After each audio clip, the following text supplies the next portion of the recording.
அரசியலுக்கு வந்ததுக்கு அப்புறமும் சரி, ஆட்சி அதிகாரத்துக்கு வந்ததுக்கு அப்புறமும் சரி, ஒன்னே ஒன்று சொல்ற, எழுதி வச்சுக்கோங்க. இதுக்கு முன்னாடி இருந்தவங்க மாதிரியோ இல்ல இப்ப இருக்கிறவங்க மாதிரியோ ஊழல் செய்யவே மாட்டான்.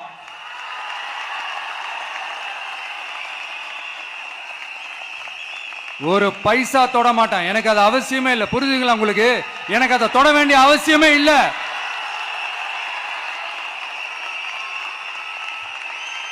ஒரு துளி ஊழல் கரை கூட படியவே படியாது, படியவும் விட மாட்டான்.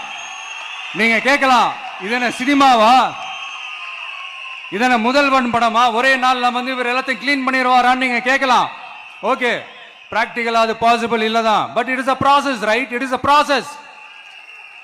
இப்படி எதுக்குமே ஆசைப்படாத ஒருத்தன் அரசியலுக்கு வர்றான் அப்படின்னா, அவன் கண்ணு முன்னாடி ஏதாவது ஒரு தப்பு நடக்குது அப்படின்னா, அவன் கண்ணு முன்னாடி ஏதாவது இந்த மாதிரி ஒரு ஊழல் நடக்குது அப்படின்னா, அதை பார்த்துக்கிட்டு அவன் சும்மா இருப்பான்னு நினைக்கிறீங்க?